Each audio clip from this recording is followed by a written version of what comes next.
Okay, it looks like we are live. How is everyone today? Good morning, good afternoon, good evening, wherever you are in the world. My name is Jason Levine, and for today's brief live stream, I'm going to be talking about a topic which, to be honest, I didn't think I'd revisit again, seeing as I've got some archived videos on this. But in the last week alone, I had probably 3 or 4 different customers on YouTube and a couple more on Twitter and even a few on Facebook ask me, how the heck do you burn an audio CD in Adobe Audition? And specifically, what else do you need to do to make sure that, everything is right when you're burning it to CD? So that's what I thought I would take the opportunity to do today. So as always, we are coming to you live on Facebook, YouTube, Behance, and Twitter Periscope. So we've got our live interactive chat. Thank you so much for joining. As always, I will, of course, be checking the chats at the end of the broadcast. But we got it's a couple of quick things to cover here. What is up, Catherine Lacoste? And it's a really simple process, but there's definitely a few things that you need to be aware of and need to know to sort of have the most successful CD authoring experience. So Timo Ovaska, great to see you. Thank you so much for joining. Evan Frystack.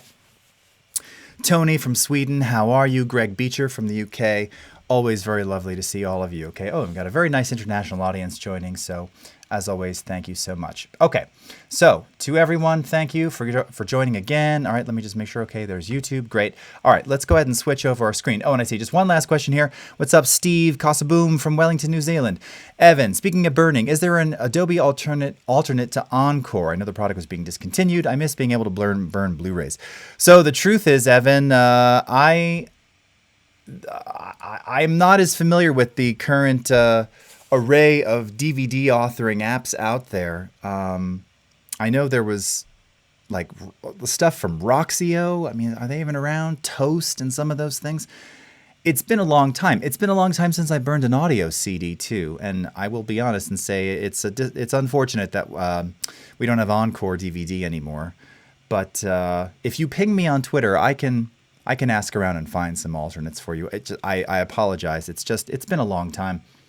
And I'm trying to think. There was another one. It's escaping me right now. You caught me off guard, and I can't think of it. Okay, so here we are inside of Adobe Audition, and we've got an audio file here. This is actually a mix that I did a bit of mastering on for a group called UXB, and they've got an album coming out pretty soon. They're touring around the U.S. Very awesome members of US Bombs and a couple of other different groups, and everything is mastered and ready to go. So the way that you begin is you need to first create a CD layout. We used to have a separate tab for this. So you have your waveform and multi-track tabs up at the upper left of the interface here. Now it's a matter of going to the File menu under New, and you'll see CD layout. And again, that used to be a button, probably going back to Audition 3. But just because this isn't a process that everybody's doing anymore, I think we probably made the conscious and right decision to just take out that unnecessary button. So we're going to go ahead and choose CD layout. Now, first I'm just going to show you the process of how to assemble all this and get it ready. And then we're going to talk about some little tips and tricks and things to be aware of when you're burning your audio to CD. All right, but first, just the process of getting it started and getting media in there. Okay. So again, for anyone who's unfamiliar, CD audio specifically needs to be at a sample rate of 44,100, so 44,100 hertz, 16-bit, bit depth, and stereo. Your files need to be that when they're burned to CD. When they're burned to CD, that's what they're being played back at. So, again, we're so used to today, especially if you come from video, working in 48K. And of course, if you're in the pro audio space, we're recording at 96K. But ultimately, everything gets, downsampled and bit depth converted to 44,116. That is the CD standard. It has been forever, and that's pretty much probably what it will always be until CDs just go away indefinitely. All right. Now, the cool thing is that I will show you in a moment, and I would highly recommend that you do the conversions yourself in Audition. You don't have to, though. You can just drop them into the CD panel here, and it will take care of that for you. So again, first just going to show you how you get stuff in. So obviously, if you have a series of tracks open, you got a couple of options here. First of all, if you go into the Files panel at our top left right here, these are all of my files. Now, we've got all the metadata listed here, so you can see largely all of these are 44.1, but I've got a couple of 96K tracks, a couple of 48K tracks. Nothing is 16-bit. Everything is 32-bit float and or a couple of 24-bit ones here as well. What you're seeing down here in blue highlighted, this is the CD layout itself. So as I mentioned, 44.1, 16 stereo. That's what your CD is going to burn out at, okay? So essentially, if you want to take a track and simply drag it in, that's all you have to do. Click, drag, boom, and it gets added to the CD list. This will now become the track, the first track, all right? And we're going to take note of this pause here in just a second. And then it shows you the actual start duration. So this technically starts 2 seconds in on the disc. Start duration, end duration, full duration of the clip, and the source media, all right? And then if you right-click on this, there's some options here where you can insert additional files right from here. We're going to go to CD layout properties in just a second, okay? So I could come over to another track as well, maybe this one here, and drag it in, track 2. Now, for anyone who's worked with CD authoring before, there's this notion of having that 2-second pause between tracks. This is a standard. This is part of the what they used to call the Red Book standard for authoring CDs.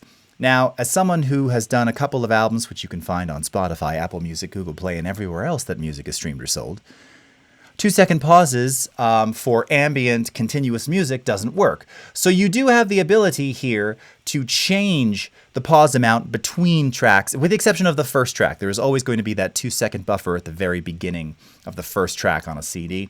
But if you don't want pauses between the tracks, a lot of times these days, and I do this too, I mix the pause or whatever the dead space is at the end of each track. So that way when I'm listening back, I can really feel how each song kind of flows into one another. But here's where you can set it manually. So again, if I were to take a couple of additional tracks here, let's drag these in, you can modify them. So even if you wanted to do something like, well, let me find something else here. What have we got? If you wanted to do something like, you know, you have, say, 2 seconds between the first two tracks, but then you want this one to only have a second. And then maybe between this track and the next, they're continuous or there's some continual thread. You can come in and simply highlight the text, or you can use, it's also scrubbable text, by the way. And I can just say no pause at all, right?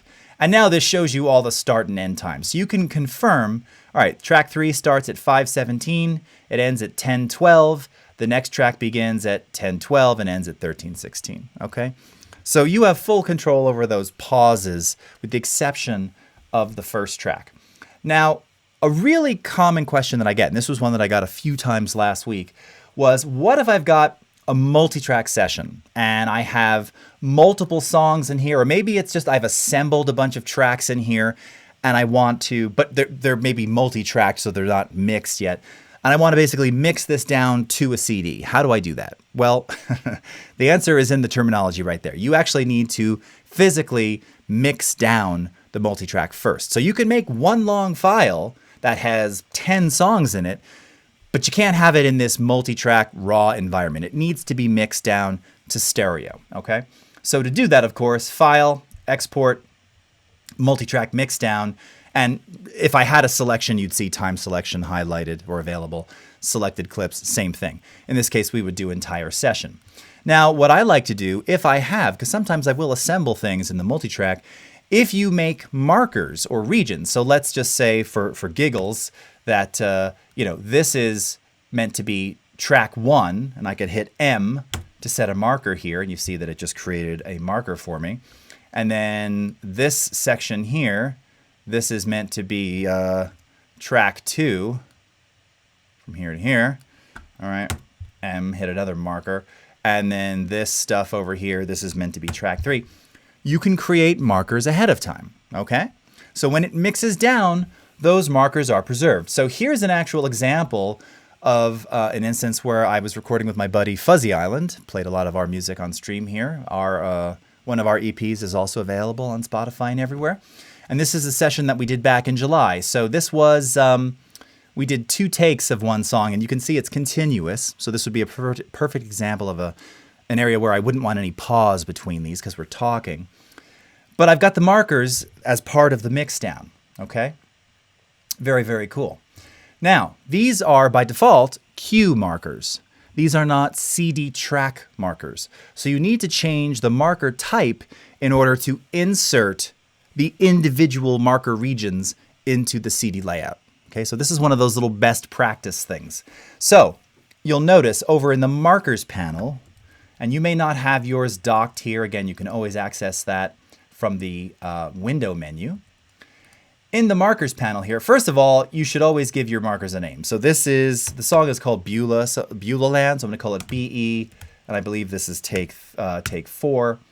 And the second marker is BE, take 5. All right, name them first.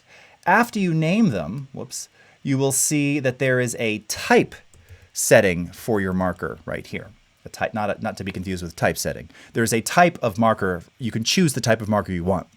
Click the down arrow here, and we want a CD track marker, all right?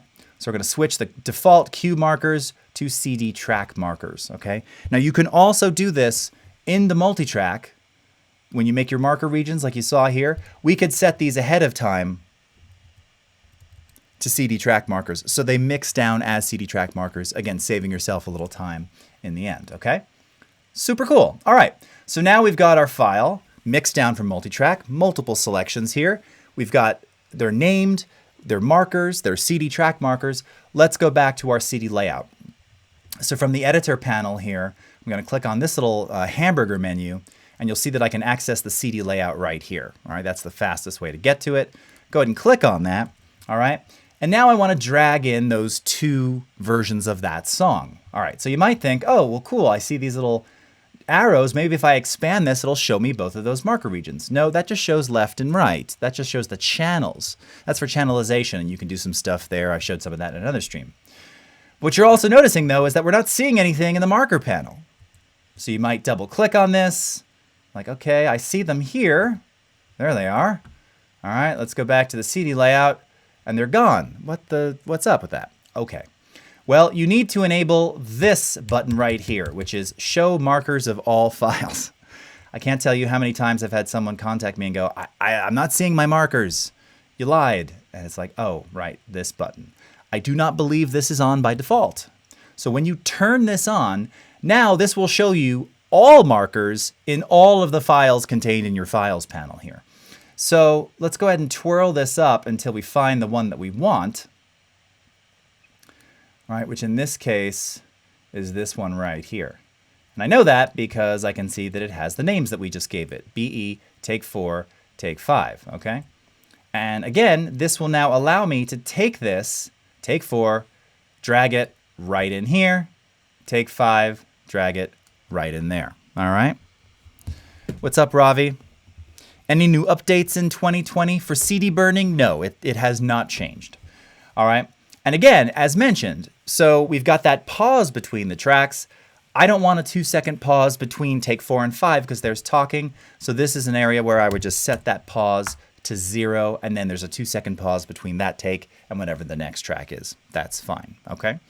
So again, if you want to create markers for one long file, you know, if you do DJ mixes, right? You just have like one long continuous dance mix. Make your markers, make your regions, convert them to CD track markers, set your pause to 0, and then it'll play continuously, but then you can still, you know, shuttle scan between all your tracks when you're playing it back via CD, if you want to do that, okay? All right, so that's markers and marker types and dragging things in. Now, we talked a bit before about some of the options that you have. So if you right-click or control-click on a particular track in here, you can also just do this by going to the Properties panel directly. You'll see that this will access CD layout properties. Now, if you have nothing selected, you can also do this. And this is probably more common of why you'd want to do this, and I'll show you why in just a second. All right. By the way, you'll see when you click on dead space here, you can also remove all the CD tracks and then change the default pause. So this would change the default for everything. We're not going to do that because we've customized the pauses. So if we go to CD layout properties, this is now for the entire layout itself. What you'll see is it's going to give you some basic info. So again, this is just calculating the duration of all the content that I have in there. And then 78 minutes, this indicates the largest or sort of the default amount of time that you can burn to a disc at 44:1:16 stereo. Theoretically, it's as high as 80 minutes. I don't even know if they sell 80-minute CDRs anymore. They probably do. This is calculating against 78. I know for myself, I've burned like 78:30 in here before, so it actually does work. And then it'll show you the available space, okay? The one other thing that you want to be aware of, though, at the disc level and the individual track level, is that you have the ability to add CD text. Now, not all CD players, does anybody even have a CD player anymore? Not all disc players read CD text, but definitely if you've got a car that has a disc player of some kind, they still do. I'm not even sure if any new cars still have them. Also, like radio stations that play off of discs still, which many of them still do. Yes, everything is largely encoded to MP3, but they still play discs. It'll pull off CD text information. And then you can also, at the file level, do CD text, right? So you can add CD text for each individual track, not just for the disc. So you've got some flexibility there if you want to do CD text. It, frankly, again, not so big of a deal, and it just depends on what you need, right? If you're going to be sending this for duplication, you probably want to put the CD text in there. If you're just burning for friends or whatever, doesn't really matter. It's going to take the file names anyway, and it'll generally be able to spit those out. Or if not, sometimes you'll just see track 1, track 2, track 3. So if you want to get around that, that's the way to do it. Leverage CD text, okay? So that's kind of the basis for burning the disc, getting your files in, setting your pauses. There's really nothing else to do. You click Burn Audio to CD. All right, now I don't have a disk in here at the moment, so it's scanning my drive, right? Found my drive, so this is the standard Apple Super Drive here. All right, it's waiting for some blank media. And then you've got a couple of options here, test and write mode, your speed, copies. Now this is something just to be aware of because this is something you'd want to set. If you know you're going to burn 10, set it to 10 here. Why? Because what happens is it has to do a whole bunch of buffering and everything else to prepare the audio media for CD authoring. It only has to do it once, and then it'll burn all 10 copies. If you do it one at a time, each time it has to prep that media, and that's sometimes long, depending upon how much data you're putting on the disk in the first place. So this is where you set that. I typically actually use the verify, right? Only because, one, I don't burn so many CDs, and two, you just never know with CD media. These days especially, it's really inexpensive. They're really cheap.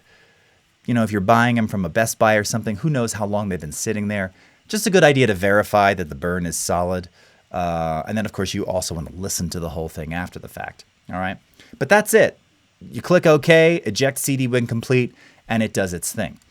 Now, let me go check. We'll see what questions we've got in here. Ravi, make a live for Premiere Pro, wedding, editing, and title effects. Okay. All right. Well, I have done some stuff around title sequence effects recently in the last month or so. Specific wedding editing, may have to get back to you on that one. All right. We used to do that a lot, though, back in the day. All right. So talking about file conversion. All right. So a couple things that you want to do. Oh, and hold on. Before I do that, let me bounce over to the chat and see if we've got any questions about what we've talked about so far. Okay. Daniel from Mexico. Hello. Javier from Toronto. Steve, Toast is still around. Okay, there you go. All right. Miroslav, how's it going? All right. Massimiliano, how you doing? Paul Weaver, nice to see you, man. It's been a long time. All right. Hey, what's up, Vincent Schilling? How you doing? Camille, hello. Vincent, is there a way to insert a space so that you can skip to the next song track? I assume, okay, yes. Okay, great. I'm like, I think I answered that, okay. CreepyTube, what's up? How am I editing my voiceover in Audition? Donald Ping, what's up?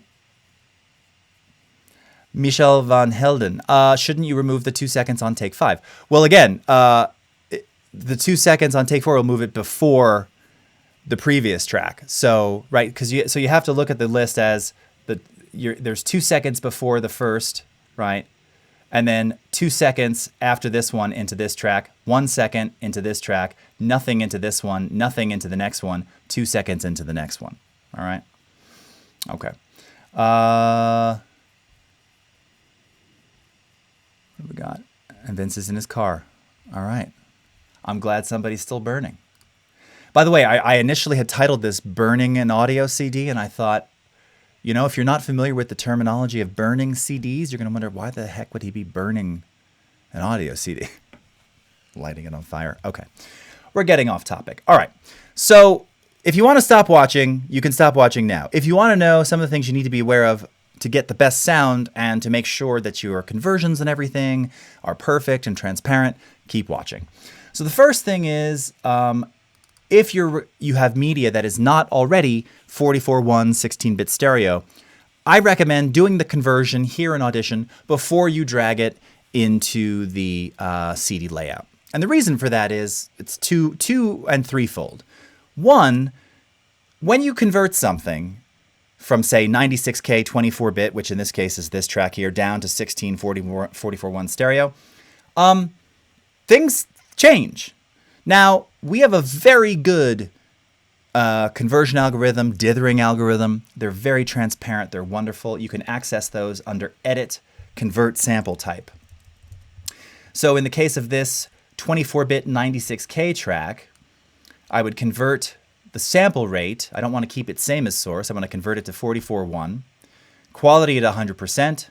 Pre and post filter, I believe that's checked by default. Channels will remain stereo.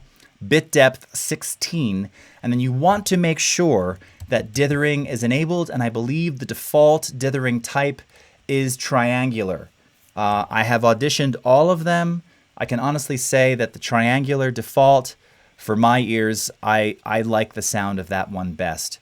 Maybe Gaussian shaped as a second, but I never change this. I leave it at triangular.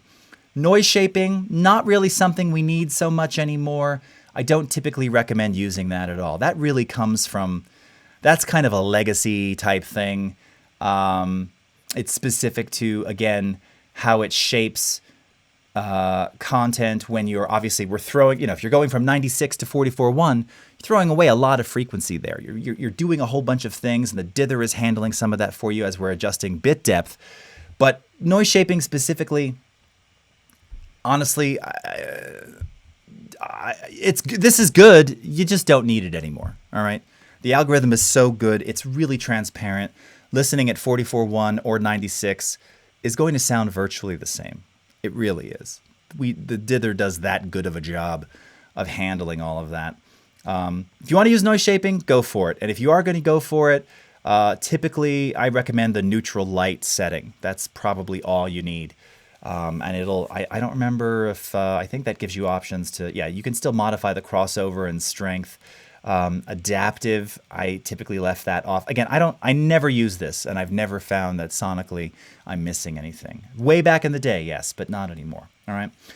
So you convert the file. All right. So let's just do it for the heck of it now. I'm going to do the conversion right here.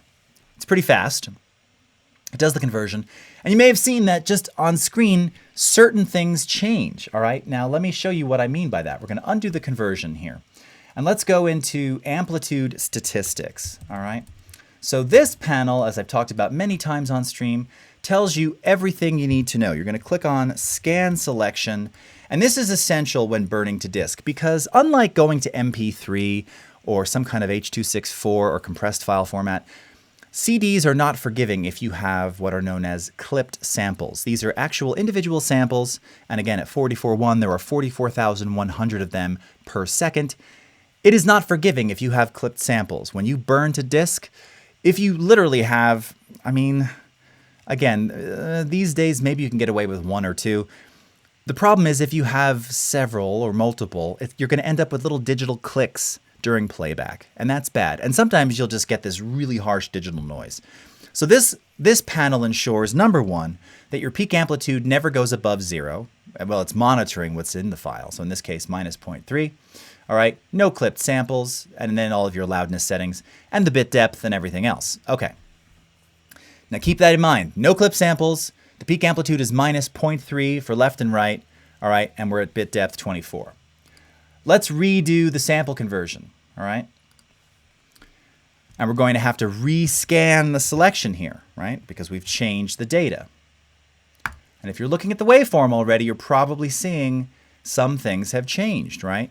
Case in point, look at the peak amplitude. Now, luckily, we are still below 0, even though we are 0.01 dB on the left channel below 0. And by the way, we can zero in exactly where that is by clicking that little marker icon right there. And this is that's the actual sample right there. You can see it. Yikes. Why that one sample just escaped? This is just part of the conversion. If you convert to MP3, you're going to see these things happen too. But we're still within legal limits here, all right? No clipped samples, and that's the key. So we're good to go. Now, if you feel nervous about that, what can you do? You can do a number of things. Since we're literally talking about, you know, less than 1/10 of a decibel, which is completely inaudible, to put everyone at ease, since the right channel is minus 0.21, I would actually come in here. I would go into our hard limiter. I would set this to minus 0.21 dB, 0 input boost, 7/100 for look ahead and release. Click apply. All right, rescan.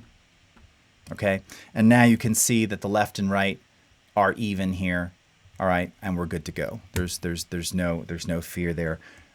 You don't even have to necessarily do that because, again, we didn't have any clipped samples, but that is something you can do, okay? The idea behind this being that with conversions, things can change. So you want to run Amplitude Statistics to make sure that everything is still CD legal, because the other thing is that if you've got a lot of clipped samples and you don't verify, it just might bounce when you're burning. Like, it might just fail. So you have to check this stuff before you go to CD. You wouldn't have heard that by listening to it, but you can see it visually, and you can see it here in the statistics. So this is why I recommend conversion before burning. Got a bunch of stuff that's in 48K, 96K. Do the conversion here. You can even batch convert. All right, that's the nice thing. You can go into the window menu here under batch process, all right, and you can drag in all the files that you need converted. So like, here's a 48K file, here's another 48K file, here's a 96K file. And then you can choose your export settings, you know, and determine whatever they are. And look, here's your convert sample type window. And you can say, okay, I want everything to be 44.1, everything to have 16-bit dithering with triangular dither, no noise shaping, okay. All right, click okay on that. And now that's exactly what that's going to do, all right? It's going to convert everything appropriately, exactly what it needs to be done in like one step. Do the conversion before you go into the CD authoring panel, all right? That's the first thing. Now, the second thing is to avoid burning MP3, which that mix that I showed you was actually an MP3 file. Now, there's no reason you can't burn an MP3, but again, first, you want to scan and make sure that there aren't any clipped samples, which in this case, if you look, there are. And more importantly, and by the way, if you, I don't know if anybody's downloading files from iTunes. Nowadays in Catalina, they make it very difficult to actually download media because they want to plug Apple Music and streaming. So people are just buying fewer, they're purchasing fewer downloads. But you see this right here, this peak amplitude of 0.13, 0.19. This will likely, if it burns successfully, we will have some kind of digital distortion on that track when it plays back. So Vince, you're sitting in the car, you're listening, you're like, oh, so in the groove, and it gets to wherever that peak amplitude is, and suddenly something will happen. And you don't want that. So what can you do? Well, as mentioned, you can do the same thing I just did. So, you know, you could run something like a hard limiter. All right, 0.2 of a dB below 0. Remember that your ear, your brain cannot perceive changes in amplitude that are a dB and a half or less. So if you squish down some peaks 0.2 of a decibel, it is at no sonic change to you. You will not hear or perceive any difference whatsoever. So you can go ahead and apply that, all right, which is just going to even out those peaks, rescan, okay, and now, again, we're legal, no clip samples, and we're good to go, all right? So you got to be careful with MP3s. Like I said, not to say that it won't burn successfully, not to say that you will absolutely 100% have some kind of digital glitch. The likelihood, however, is that you may. And if you were creating a master disc, like I do a lot of my distribution through CD Baby, and to author discs, you can send them your own CDR, which they will then create the glass master from. If you have stuff that has clipped samples or is, over 0, it will bounce. Similarly with your files, they won't accept them. So you just want to be careful. You just want to be aware of that. Again, most of the time no one cares. And like I said, these days the drives, they almost burn anything. So it could happen successfully and you'd never know. But if you're trying to be correct about it, you just want to look there and sort of verify. Now, the other thing that you want to be aware of is if you have any weird sonic anomalies going on inside of your file. So let me take another one here. So in the case of this particular file, I mean, there's nothing here that I would get rid of. I actually recorded this to tape and then bounced it back. So we're seeing some super high-end tape hiss there. I also noticed, though, that coming off the tape machine, there was a little bit of a low-end kind of rumble just below 100 hertz there. Now, it's less than 60 decibels, so you're not really going to hear it. But you can use the spectral frequency display just to verify if there's certain things in your track, which, again, maybe you've been listening and mixing forever and you've lost your perspective. There's just different ways to verify things on your media before you publish them, all right? So you can use the spectral frequency display for that. You can use Amplitude Statistics to ensure that your audio is broadcast compliant based on the CD standard. And then the last thing is, and this is something I get asked all the time, not even in relation to CD burning per se, but certainly for delivery to streaming services and the like, and it's the same for disk. How do I increase overall loudness? Well, that's a process called mastering, as many of you know, and we're not going to get into that today. If you're looking for just a very quick fix to kind of maximize amplitude across multiple files, you can also use that hard limiter that I showed you, all right? So you could, let's say you set your ceiling, right? This is your digital ceiling to something like minus, honestly, I usually do minus 0.5, a half a dB below 0. For my masters, sometimes minus 0.3. You can set that to, you can do minus 0.2. I wouldn't necessarily go higher than that. You don't want to set that to 0. You don't want things peaking at 0. Remember that with digital audio, 0, we're working in a negative logarithmic scale. So 0 is as loud as you get. You don't want that, okay? And then you can give it some input boost. Now, this is another example where you have to listen because what you're doing is you're creating a ceiling. So as you're adding amplitude, those peaks are going to start hitting that ceiling, and you're going to start to kind of crunch up your audio. This is not mastering. This is just adding a brick wall limiter. But this is one way to just kind of boost everything up, all right? There's many ways to do it, and again, mastering is much more involved. I highly recommend you check out some of my previous streams or go to my YouTube channel, Jason Levine Video, where there's a whole series called Audio 101 and a 1-hour episode on mastering. I talk about using equalization and stereo, spatial effects and hard limiting and compression and brick wall limiting and all that stuff. All right.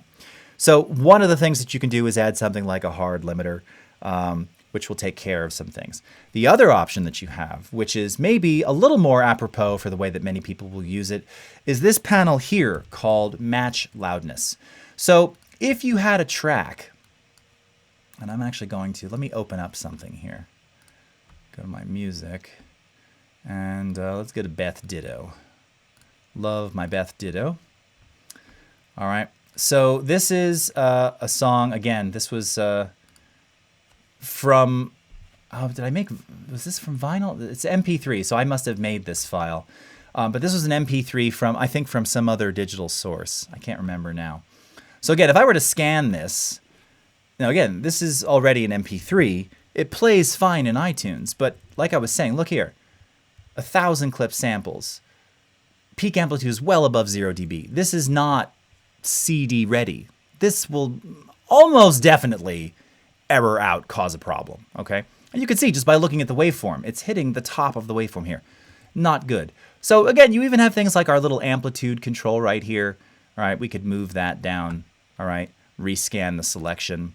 And now everything is, look, I still have one sample above 0. I didn't catch one. It's got to be somewhere down here. I don't know where it is. Oh, it's right here.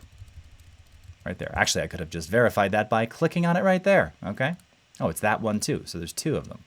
All right. In any case, what I want to show you here, though, is let's say that you like the loudness of this track and you have a bunch of your own mixes and they're already kind of finished, but you just want to match the loudness.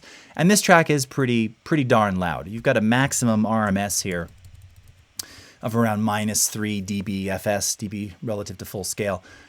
It's pretty stinking loud, all right? What you can do is if you go into the window menu and go into match loudness, which where did that dock? That docked somewhere. Where did that panel go? Oh, it's down here. I moved it. All right. You can take your own files. So let's go to some of my mixes here.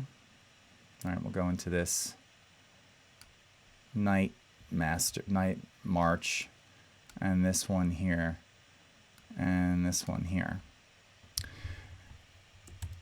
In this panel, you have this match to setting, and you can actually say, based on one of the broadcast standards, so you can use that, you could match to a loudness value measured in what we call LUFS, loudness units relative to full scale.